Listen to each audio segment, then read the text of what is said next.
Hello and welcome, everyone. My name is Barkha Dutt. And the four women I have here with me this evening all represent different countries, different cultures, and of course, different points of view. But there is one thing they have in common. They were all born Muslim. How they have engaged with the faith that they were born into, or in some cases disengaged with it, of course, is a very personal and individual story for all four of them. So let me first introduce our panel this evening, these four extraordinary, independent-minded, fiercely opinionated women, and then I'll frame the terms for the conversation that we hope to have today. First up, Hibak Usman. She's from Somalia, part of a growing movement to end violence against women, and also working on delivering sustainable democracy to the Arab world. Zahra Langi is a Libyan women's rights activist. She's from Benghazi. Benghazi is in the news in America for all the wrong reasons, but she's here, of course, for all the right reasons, so welcome, Zahra. Farha Pandit, born in India, that's my country, but then, of course, raised American, was the first ever special representative to Muslim communities under both Secretaries Hillary Clinton and John Kerry. And finally, Somalia-born but Dutch-American, Ayaan Hirsi Ali, perhaps one of the most famous, globally known critics and dissidents of Islam, someone who has actually had to face death threats and a fatwa for her contentious views on the religion that she was born into. Now, at a time when we live in the age of the Islamic State, and at a time of growing radicalism, the question that we are confronted with today as women is whether Islam is innately biased against women. Are Muslim women then somehow more oppressed than women of other faiths? Or is it those who distort Islam who are responsible for this misogyny? That is the question we face today. Of course, some of you might ask why we're here to discuss women in Islam. Why not women and religion? Aren't all religions, Christianity and Hinduism included, tilted against women? And finally, do you even need the excuse of religion to talk about misogyny? Look closer home at Donald Trump. What he said about women, according to me, is so much worse than the Muslim fundamentalists he seeks to keep out of the United States of America.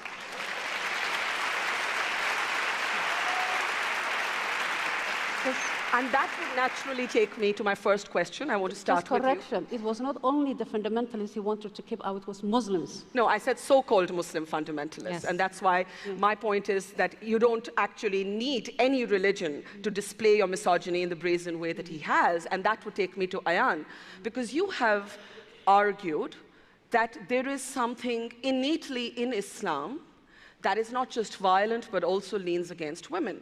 You have traveled the full journey from declaring yourself an atheist at one point to being willing more recently to engage with the reformists within Islam. But you have stuck to your position that there is a problem in the faith. And I would put to you that there are so many misogynists and they belong to so many different religions. Why are you picking only on Islam? Thank you.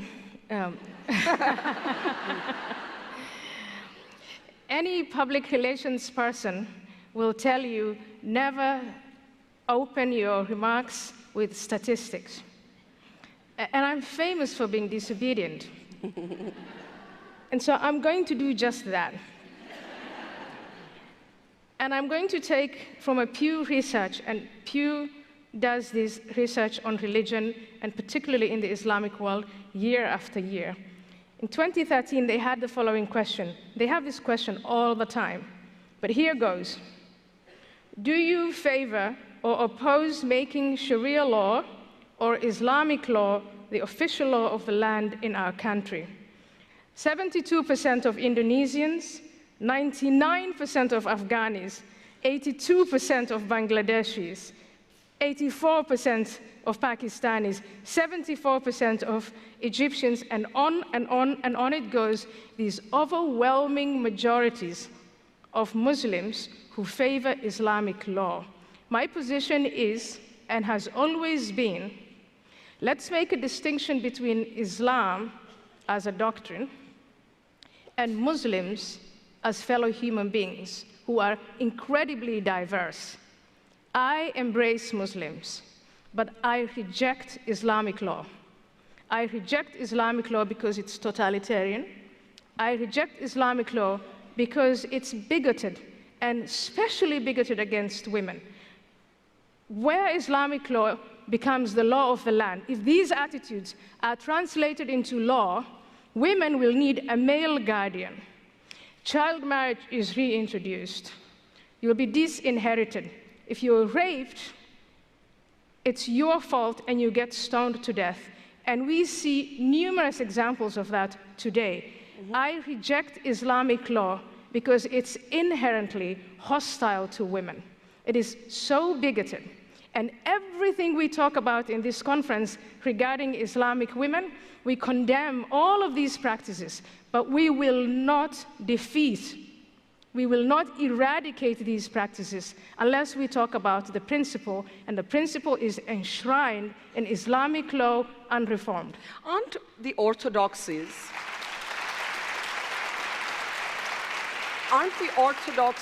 of all religions inherently misogynistic? I come from a country that has among the largest Muslim populations in the world. Muslim women in India are fighting for the right to enter mosques the same way as men. But guess what? So are Hindu women. Menstruating women of a certain age are not allowed into temples. Closer home here in the United States of America, it's certainly Christianity that informs the debate on abortion. To me, coming from a so-called third world country, I find it shocking that America debates abortion. We have 30 minutes to talk about women in Islam. I think absolutely everything you said is right. Misogyny exists in every religion, in every culture, and in every geographical territory. But can we please, for just these 30 minutes, focus on the topic? Let me take that. Let me take that to Zahra. Let's just give them 30 minutes. Yeah, 30 minutes is not enough, but we'll try our best. And unfortunately, 30 minutes is not enough to talk about women in Islam, women in Islamic Sharia. It's not enough. And I think one of the problems is that we tend to have reductionist views and simplistic, flattenist views of Sharia. There's no such thing as Islamic law. There's something called Sharia, and Sharia is a dynamic process. It has to be contextualized. So my problem here today with Ayaan is that Ayaan shares the same view that radical Islamists have on Sharia. They think Sharia is a set of rigid laws, whereas Sharia has developed over time and space. There is no position on a unified position on certain views as in divorce, in marriage, and this explains why we have diverse schools of legal thought. Zahra, let me interrupt you there to just say that, you know, none of us are theologists, so we aren't going to spend these 30 minutes debating the interpretations of the scriptures, because then we could just be here forever. What we have to look at is whether cultures have evolved differently in different countries. Because there is a text Sharia law, but that's not how many countries across the world implement it. In many countries, in secular democratic countries, it's the constitution of countries that's supreme. One of the problems is it's very difficult to have a disinformed debate on this topic that is politicized as it is today. Sharia is a process, dynamic process.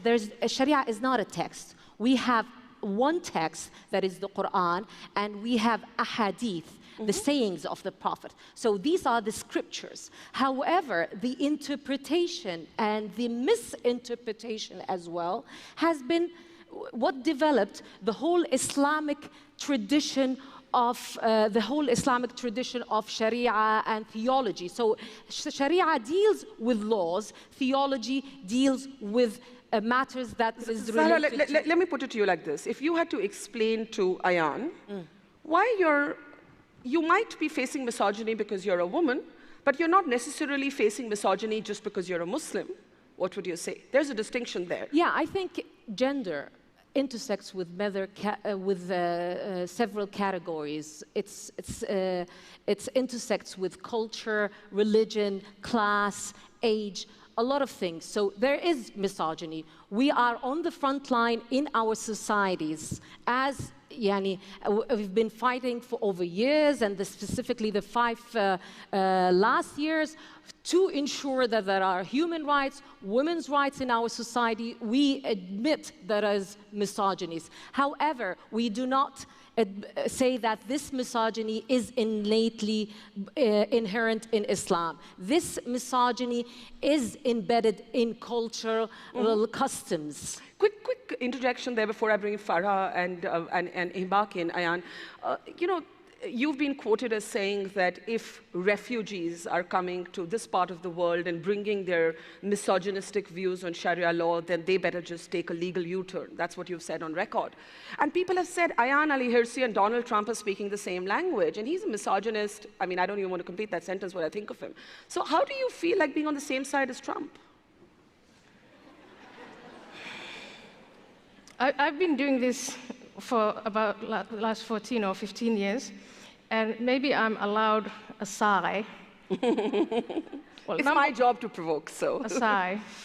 Because number one, I'm amazed at the betrayal of Muslim women who, for whatever reason, have had an education and are able to emancipate themselves from Islamic law, insisting that Islamic law is not what it is and that we don't understand it. We live in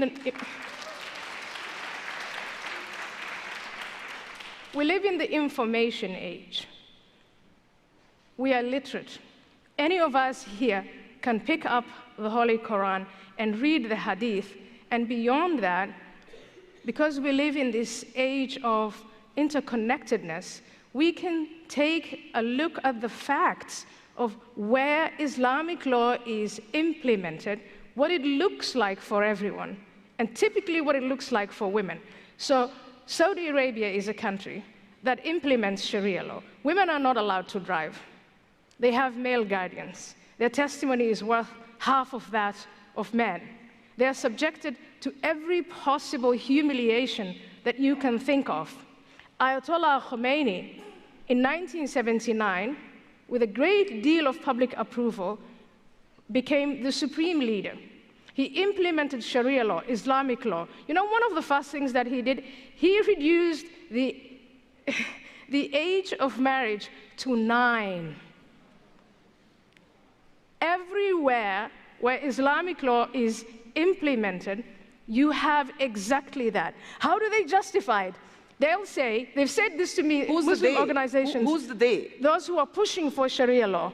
And those who want to implement Sharia law. That's not a matter of debate. The Prophet Muhammad took Aisha, one of his wives after Khadija died, when she was 6, and had sex with her when she was 9. That is Sharia law. I do not understand how someone But this is not a debate about Sharia law. But this is not a debate about the Sharia law. Excuses for Sharia law. But this is not a debate about the Sharia. You want to get rid of child marriage? Get rid of Sharia law. So you know what? You know what? Although it embarrasses me on a global stage to say this, child marriage is common in many cultures, including in Hindu societies in India. I just want to bring in Farah and Hibak. Okay.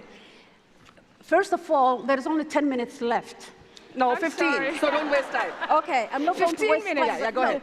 What you are saying, Ayaan, it doesn't really make sense. I'm glad that you have moved from calling a war on Islam to saying maybe there is a possibility. 2007, when you had that interview with Reason magazine, you said we have to go to war with Islam. That was shocking. For a woman to be advocating for that. I ask you all not to let her have a say. You had your say. Let her have a say. You're accusing me of something I haven't said. No, you said that Islam, unless Islam is defeated, we will not. Okay, let me put it to you like this. Let me put it to you like this. For someone who has actually asked for Islam to be defeated militarily, I am really surprised that you are still talking about saying the same things. Islamic law, and now ladies and gentlemen, you are backpedaling Islamic law, and you are saying, well, there is going to be Islamic law will do this one at a time. So, okay, so for someone who has called for military, defeat of Islam, you're saying your that given credibility to talk about reform does not exist. Okay, I'll tell you one thing. How none are of you these going women to are when you oppressed don't by their religion. No, I'm sorry. My point is you cannot reform anything if you don't have the credibility. The fact that you said we have to defeat Islam, you surrendered your credibility. Let me come in. That's why give women her voice. Because we get all loud. Let me come in. Just one second. I'm not censoring you. No, but the point is, the point is, I just want to say something. The point is, those who claim to be able to reform their society have to be in their society. Okay. So what you're saying, let me ask you a question. I'm asking you a question. Go ahead. You're saying that since Ayaan has at some point declared war on Islam, there's no point engaging in this conversation with her. Reform has to come from within the Muslim society itself. Am I summarizing you right? Farha, that's what you try and do. You have an outreach. But wait a second. No. I just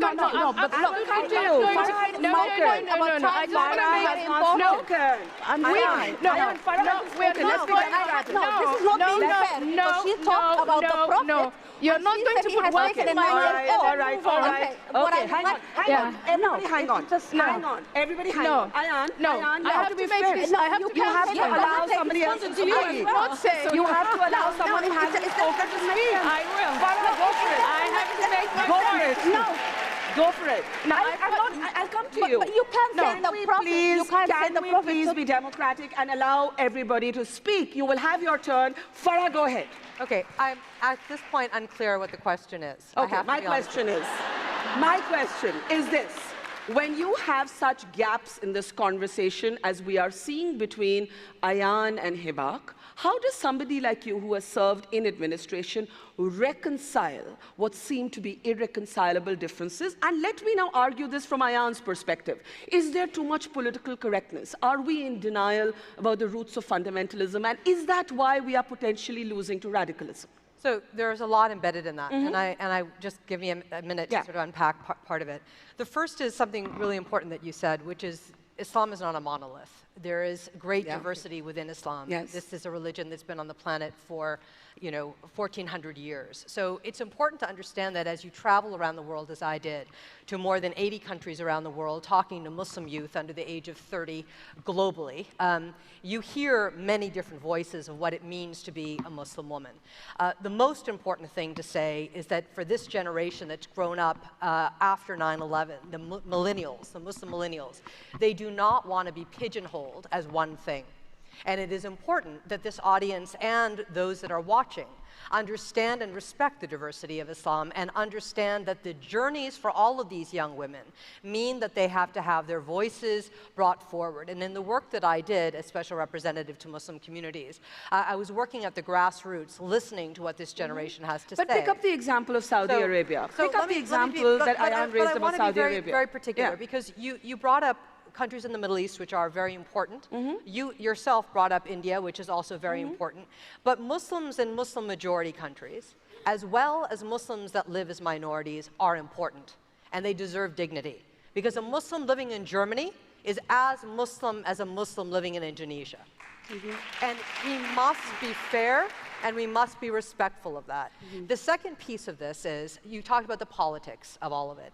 In a post-9/11 world, as we talk about Islam, with the word Islam or Muslim on the pages on and offline every single day since September 11th, 2001, there is a lot of baggage that happens for these millennials. And I want to say that because it connects to your final point, what's happening with extremism. But can I just put in a question? Sure.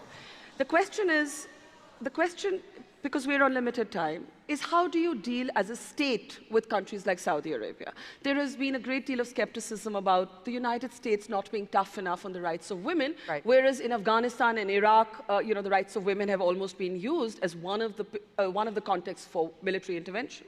So one of the things that was very important for me was the idea of diversity of Islam. The second was Muslims in Muslim majority countries and Muslims as minorities. And the third, and this is so important, there are 1 billion Muslims under the age of 30 around the world. And this is what is actually the crux of the issue. For them, it is critical that we understand that we can't politicize their populations. You heard woman after woman on the stages yesterday and today talk about the difference between a nation state and the people within those cultures. And so when you pick apart what a country like the United States is doing vis-a-vis you know, a Saudi or a Qatar or an India or a Pakistan, whatever that country might be. We have a relationship between us and those countries based on a lot of different things, but the populations matter. And what I want to really say about this panel and about the way we're framing Islam globally is that we have to understand that with the context of, you brought up the Islamic State and other non-state actors that use the name of Islam for their nefarious means, separate that out. The ideology of an us and them that they're using and manipulating the religion to do is obviously not Islam. But the second piece is the women part. And all over the world, the kinds of young people who are pushing back against that ideology must be brought forward. And that's the message I want to say today. Okay, now,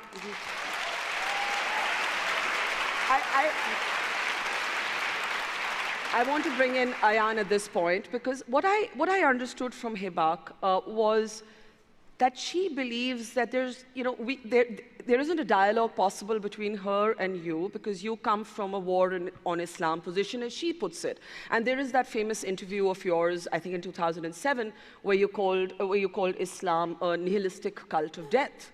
So the question then becomes, for women, if the war is going to be with Islam, what about all the millions of Muslim women who are believers but are fighting within their faith? Exactly. So that's exactly why I was so incredibly vehement. Because in that same interview, before that and beyond, I consistently make a distinction between Islam as a set of ideas, as an organizing principle, as a faith, and Muslims. And thank you, Farah, for hearing me. When you take Muslims, 1/5 of humanity, of which 1 billion is under the age of 30, you will be amazed and you find yourselves noting over and over and over again how diverse they are. Okay, so we agree on Muslim diversity. Let's take the doctrine now, Islam. Islam unreformed as a political doctrine, the insistence on not separating religion from politics, unreformed, at this point, insists more on life after death than it does on life before death. So unreformed, it is a nihilistic cult of death. But Muslims, being free agents, can reform it.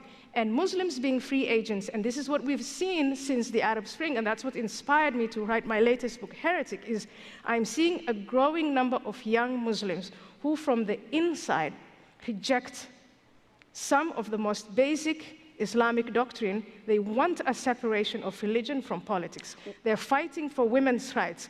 Therefore, in order to talk about Islam as a doctrine is not to declare war on Muslims. I embrace Muslims. I reject with absolutely everything in me Islamic law. Is that why, Ayaan, just briefly, is that why you went from being a declared atheist to now being willing to engage with voices of reform? Would that be correct to say that? That's a very reasonable question. Because of that Muslim diversity, because of, even in my own circle of friends within my Muslim community, I find more and more individuals who are not shying away from touching on the really sensitive points within the doctrine. And doctrines do not change. You cannot have a reformation if there's nothing to reform. If you go all over the place saying, oh, but Islamic law is perfect, let's condemn the practice of child marriage, but then let's not say nothing about Sharia law, you're not going to change much. Okay, let me bring in Hibak and Zahra. Zahra. Can I say something? Yeah. Again, I will have to say this is misinformation. This is not an informative discussion of Islam. You are reducing Islam. There's no such thing as Islamic doctrine. You are now interchangeably using Islamic doctrine and Islamic Sharia. And this is why I said there is theology, that is immutable, and there's Sharia, which talks about social and political matters. And that part of Islamic doctrine, what she calls Islamic doctrine, this is dynamic. It changed, it evolved from one place to another. Do you know that according to the Hanafi fiqh school of thought, you have to change your school of fiqh, of law, if you travel from one city to another? You don't know that. So there's no such thing as immutable in Islam. So in order to call for a reformation, we need to call for more education. And in order to have, so you have to be informed about what is Islam, and that it is not monolithic, as you have been saying. But Hibak, once we have agreed, and I think we do, you know, despite the fact that we seem to be fighting, we actually agree on a lot of things. We agree on Muslim diversity. We agree that cultures inform Muslim women very, very differently, as they do Hindu and Christian women. And we seem to be agreeing that there is a need for reform in Islam, just like there has been a need. We don't necessarily agree. No, we agree. You don't agree that we need to reform. Let me complete my sentence. That we need to reform Islam, just as, let me complete my sentence, just as I would call for reform in the orthodoxies of all faiths that are misogynistic to women, and I believe all faiths are. Islam is a reformative message in itself. What we need to inform is Muslim minds, Muslims' interpretations, not Islam. That's a big difference. So she's saying reform Muslims, not Islam. Yes. Let me tell you something. Islam has 5 pillars. If I want to have, you know, I want to connect with the audience. How many of you believe that you should give to the poor? How many of you believe that there is only one God? How many? This is what Islam is. Islam is a religion of peace. If you talk about reformation, absolutely there are challenges. Any religion. If you look at the Abrahamic faith, we all remember that story of Eve being in the what is the Jannah, in heaven, and all of a sudden she, before Eve, Adam was lonely, and then Eve was created from his crooked rib, not even a straight rib. Okay. And then, while she was just wandering around, she decided not to listen to him, and the culture of Muslims and Jews and Christianity is based on that women should be controlled. So there is culture, there is that culture, but Islam gives the right of women. Islam needs to be, we need to educate young people, and we need to educate the Islamic imams. What is a terror group that calls itself the Islamic State for you? This is the whole point. The Western media calls them the Islamic. There is nothing Islamic about them. Islam rejects raping women. Islam rejects killing people, innocent people. There is nothing Islam. But what I want to say, because I want to go back to the child marriages, if you look what the Egyptians are doing, if you look at the new constitutions, there are laws that protect and has increased the child marriages. So there is a lot of discussion. The reformists are the women who are in their countries that are trying to bring change by the law. Farah, would you have been more comfortable if we had been discussing women and religion and not women and Islam? Just a thought. It's not a question of comfort. Look, this is a very complicated topic, and we're going in a lot of different directions, and we can do that. But that speaks to the fact that there is no one easy answer, right? But the point really is as you think about how complex this topic can be, it means many things to the thousands of people that are in this room. At its base in 2016, as we are looking at issues of terrorism, as we're looking at issues of all kinds of things that are happening globally, the name, as you said, the name of Islam is being mushed into all of this, and it becomes very complicated. But I really want to turn us to actually a more optimistic component here, which is back to sort of what's actually happening on the ground. And if you combine what the last 2 speakers were talking about in terms of understanding what the difference between culture and religion is, talking about education.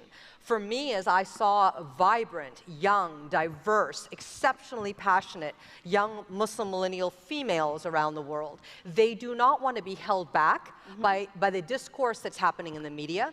They are not going to be held back by a victim mentality, which is where everybody puts Muslims these days, but they want to actually tell their own stories. And I really want us to understand that all of the things that we're talking about in our generation as we're having this conversation, 20-somethings and 30-somethings are having a very different kind of conversation. Yeah. And they're taking back their own narrative about what it means to be modern and Muslim, what it means to be a female Muslim, and most importantly, on the subject that's happening here, what it actually means to unpack in a global, modern era when you are a digital native, and with the swish of their finger, they can connect ideas around the world, what Islam is going to mean for them for the next 20 years. Okay, I've got 5 minutes left, so I guess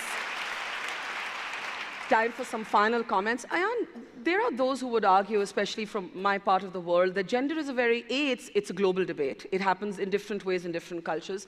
B, it's often very contradictory. And so let me put it to you that in South Asia, there's no fuss about having a female head of state. So even in a Muslim country like Pakistan, you actually have had a woman leading the country, but in the United States of America, this is still a debate. So there are those who would say that your labels of Muslim societies as innately backward doesn't work. Look at this example, Benazir Bhutto. Are you? I'm that is the asking question. you, yes. Oh, I don't know if I said any of that. Again, I go back to my distinction, and I think Farah, you really do make, and you get that distinction. There's Muslim diversity, and within that Muslim diversity, you're going to see people who take a lot of Islamic law and want to get it as pure as possible. But on the other spectrum, you see Muslims, and that makes me optimistic. More and more Muslims who, on the inside, you may have heard today that there was a Bangladeshi blogger who was hacked to death on the streets of Dhaka. This has happened frequently. In Cairo, in Tunisia, even here in the United States of America, there are more and more Muslims who are not willing to lay the blame of their internal philosophical affairs on external factors like Zionists or the American media or stuff like that. They understand that they need to compete with the Islamists who are pushing for Sharia, and they're pushing back. And I think that's what we need to embrace. And in doing so, and I think the most important way to do it is to acknowledge their fight, which is a dangerous fight. It's a fight where the people that you disagree with on the inside want to kill you. I don't mind arguing with the Islamists and the extremists. They want to kill me, I don't want to kill them. Yeah. And I think ultimately the power of the word is going to win, but we have to, with everything in us, protect that freedom of speech from allegations of Islamophobia, from all other kinds of fabricated ways of silencing people, and ultimately from violence. Farah, what happens when your identity, or anybody's identity, as a feminist and as a multiculturalist clashes? In France, for example, France in public schools does not want any overt religious symbolism. So the veil is a problem for French governments, as is the Sikh turban. Muslims would say this is a homogenization of culture. The feminist in me would be confused. You know, what is the veil? Is it a sign of multiculturalism, or is it a sign of oppression?